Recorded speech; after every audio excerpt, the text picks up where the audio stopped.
নোয়াপাড়া গ্রামে বাস করত এক লোভী বজ্জাত মোড়ল। টাকার প্রতি ছিল তার অনেক লোভ।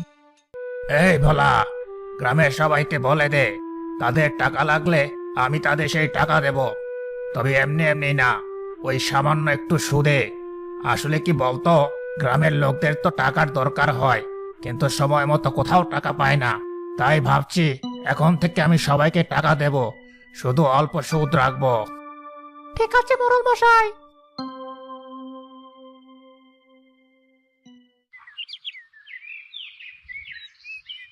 মোড়ল মশাই, আমার কিছু টাকা লাগবে।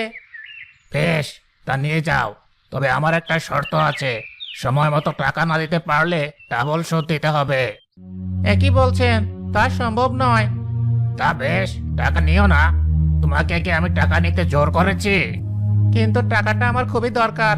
বেশ, তবে ওই শর্তেই দিন, আমি সময় মতো টাকা দিয়ে দেব। বেশ, তবে তাই নিয়ে যাও। এভাবে অল্প দিনের মধ্যে মোড়লের সুদের ব্যবসা জমজমাট হয়ে ওঠে। গ্রামের অসহায় মানুষগুলো উপায় না পেয়ে তার কাছ থেকে সুদে টাকা নেয়।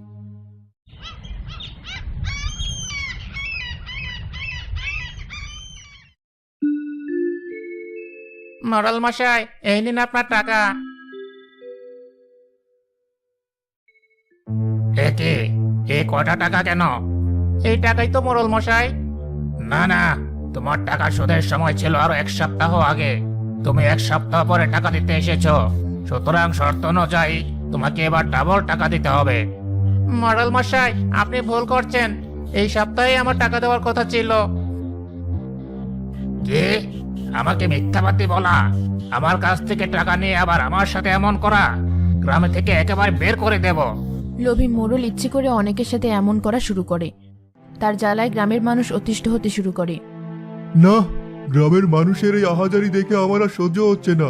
এবার আমাদের একটা কিছু করতেই হবে মনে হচ্ছে। এটা তুই ঠিক বলেছিস, না হলে এই লোভী মোড়ল গ্রামবাসীদের ফকির বানিয়ে দেবে। ওর ফাঁদ থেকে সবাইকে বাঁচাতে হবে। কিন্তু কি করব আমরা? একটা কিছু আমাদের ভাবতে হবে, না হলে এভাবে তো আর চলবে না। আমার মাথায় একটা বুদ্ধি এসেছে, চল গ্রামের সবাইকে ডেকে আনি। কি বুদ্ধি বলবি তো? সবাই আসুক, একসাথেই বলছি।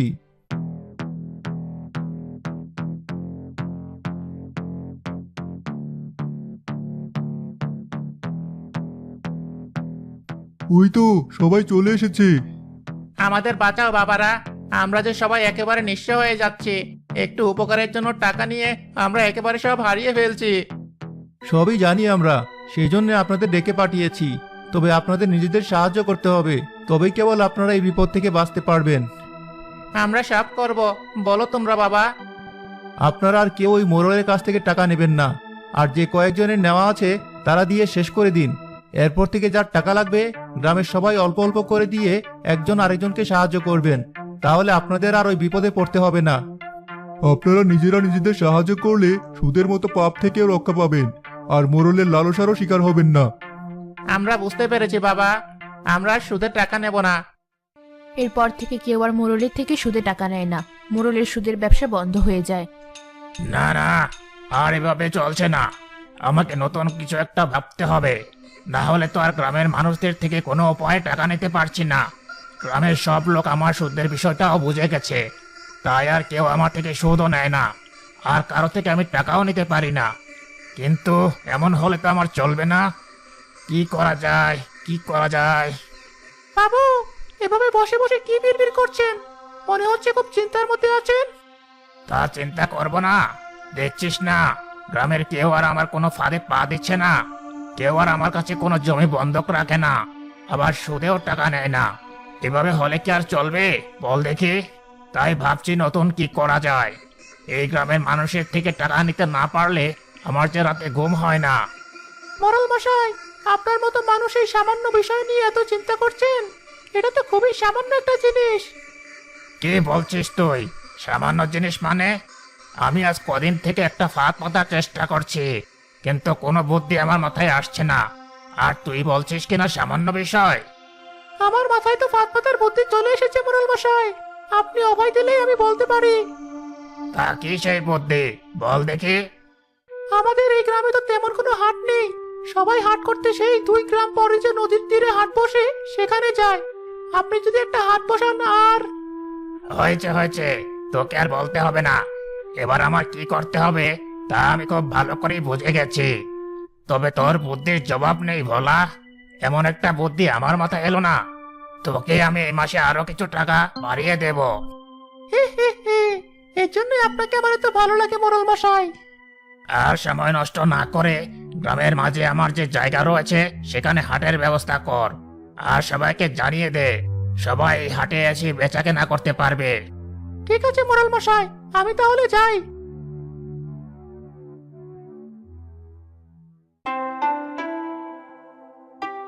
বউ, সবজিগুলো দাও, সকাল সকাল বাজারে নিয়ে যাই। আর একটু পরেই তো রোদ উঠে যাবে, তখন এই 2 গ্রাম হেঁটে পাড়ি দিতে বড্ড কষ্ট হয়ে যাবে।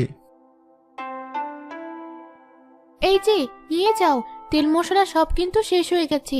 আসার সময় সেসব নিয়ে এসো, না হলে আর রান্না করতে পারবো না। ঠিক আছে, আমি তাহলে এখন আসি।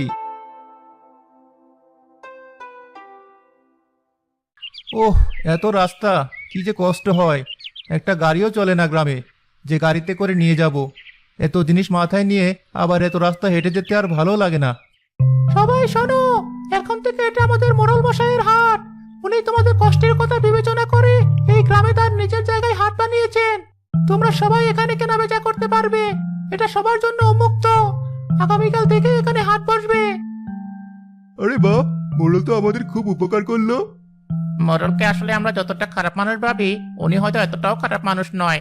আমরা ভুল বুঝেছি শুধু। অথচ দেখ, উনি আমাদের কথা ঠিকই ভেবেছেন, আমাদের সুবিধার কথা ঠিকই বুঝেছেন। হ্যাঁ, ঠিকই বলেছিস। আমরা তাহলে কাল থেকে হাটে আসবো। বউ, তাড়াতাড়ি এদিকে একটু এসো, আমাকে একটু পানি দাও। এত দূরে হাট করে এসে জান আর থাকে না।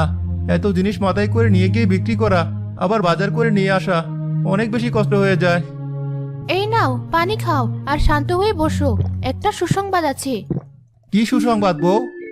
আজ সকালে তুমি বাজারে যাওয়ার পর ঘোষণা হয়েছে, গ্রামের মাঝে মোড়লের যে জায়গা রয়েছে সেখানে সে নাকি হাট বসাবে। কাল থেকে হাট বসবে, সবাই সেখানে কেনাবেচা করতে পারবে। আর গ্রামের সবাই তাতে রাজি হয়ে গেল? সে কি কথা, রাজি হবে না মানে? সবাই খুব খুশি, আর আমিও তো খুশি। তোমাকে আর কষ্ট করে এত কিছু মাথায় নিয়ে নদীর পাড়ে বাজারে যেতে হবে না। সে তো ঠিক আছে, কিন্তু ওই মোড়লকে দিয়ে বিশ্বাস নেই। কখন কি করে বসে বলা যায় না। দেখি একবার জাদুর সাথে কথা বলে। তোমার যা ভালো মনে হয় করো তুমি।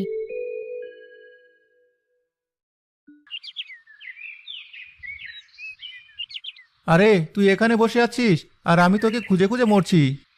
কি করব বল, এই গরমে কোথাও একদণ্ড ঠিক করে বসা যাচ্ছে না, তাই গাছের নিচে বাতাসে একটু বসে আছি। সে তো আছিস, ওদিকে মোড়ল যে গ্রামে হাট বসাবে কাল থেকে, তা জানিস? হ্যাঁ, তাই তো শুনলাম। তারপর থেকেই তো চিন্তা হচ্ছে, গ্রামের মানুষকে আবার না জানি কি বিপদে ফেলে। হ্যাঁ, আমি তো সেটাই ভাবছি, আর এই জন্য তোর কাছে ছুটে এলাম। গ্রামের সবাই তো খুব খুশি, কিন্তু এর পেছনে মোড়ল কত বড় ষড়যন্ত্র করে রেখেছে কে জানে। বড্ড চিন্তা হচ্ছে। এখন আর চিন্তা করে লাভ নেই, দেখা যাক ওর মনে কি আছে, তারপর সে অনুযায়ী ব্যবস্থা নেওয়া যাবে। হ্যাঁ, তাই ভালো। এবার তাহলে আমি আসি, পরে কথা হবে। পরদিন থেকে গ্রামে হাট বসা শুরু করে। সবাই সেখানে বেশ ভালো কেনাবেচা করে। মনে হচ্ছে মোড়ল শিক্ষা পেয়ে গেছে। যাক, গ্রামের মানুষের বেশ উপকার হয়েছে। তা ঠিক বলেছিস, আমি তো চিন্তায় ছিলাম কি না কি করে।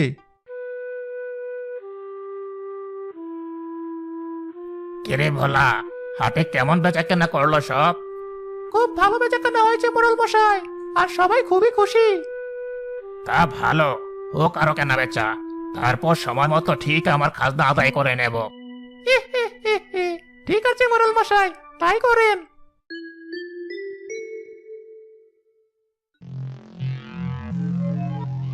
অনেক তো কেনা বেচা করলো, আজ গিয়ে খাজনা তুলে নিয়ে আয়। এই খাজনা দাও। খাজনা? কিসের খাজনা? সে কি, হাটে কেনাবেচা করবে আর খাজনা দেবে না? তা তো হয় না, খাজনা বের করো। আর কাহিনী করলে এই যে লেটেল সাথে নিয়ে এসেছি, মেরে বাড়ি পাঠিয়ে দেবো। যে কয়দিন হাট করেছো, কোনে কোনে আবার টাকা দাও বলছি। এই, এবার তুমি দাও। এভাবে তারা সব দোকান থেকে অনেক করে খাজনা নিয়ে যায়। মোড়ল মশাই, সব দোকানদারের কাছ থেকে টাকা নিয়ে এসেছি। এই দেখুন কত টাকা।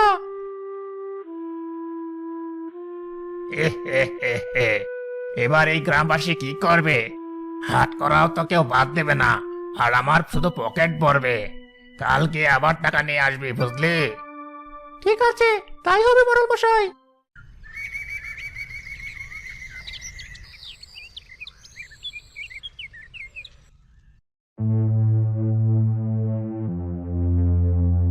এই দোকানি, খাজনা দাও। গতকাল কিন্তু খাজনা দিলাম, আবার কিসের খাজনা? আগে হাট করেছিলে তার খাজনা, আর এখন থেকে প্রতিদিনের খাজনা প্রতিদিন দিতে হবে। খাজনা দাও। এভাবে এত টাকা খাজনা দিলে আমাদের সংসার চলবে কি করে? সেই আমি কি জানি, এই হাটে দোকানদারি করতে হলে এভাবেই করতে হবে।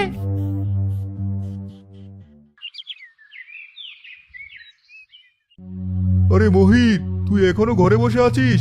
কিছু কি তুই জানিস না?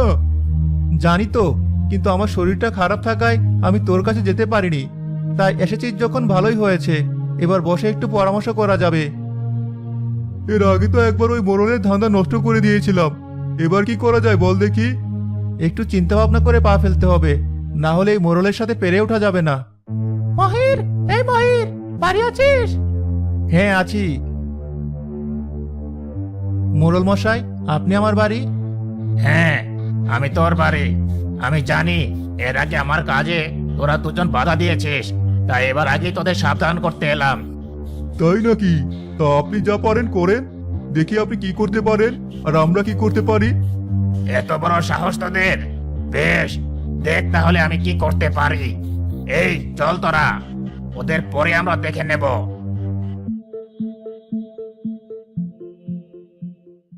এবার কি হবে মহির? এবার যা হওয়ার তা হবে মোড়লের। অনেক হয়েছে মোড়লের অত্যাচার, আমরা আর অত্যাচার সহ্য করব না। আজ রাতে যা করার করবো আমরা। সেই রাতে সবাই মিলে মোড়লের বাড়িতে আগুন লাগিয়ে দেয়।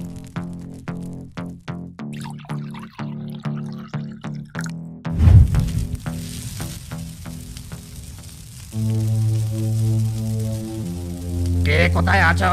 বাঁচাও, আমার ঘর বাঁচাও, আমার ঘরের আগুন নেবাও, কেউ তো এসো। মোড়ল মশাই, গ্রামের কেউ এগিয়ে আসবে না।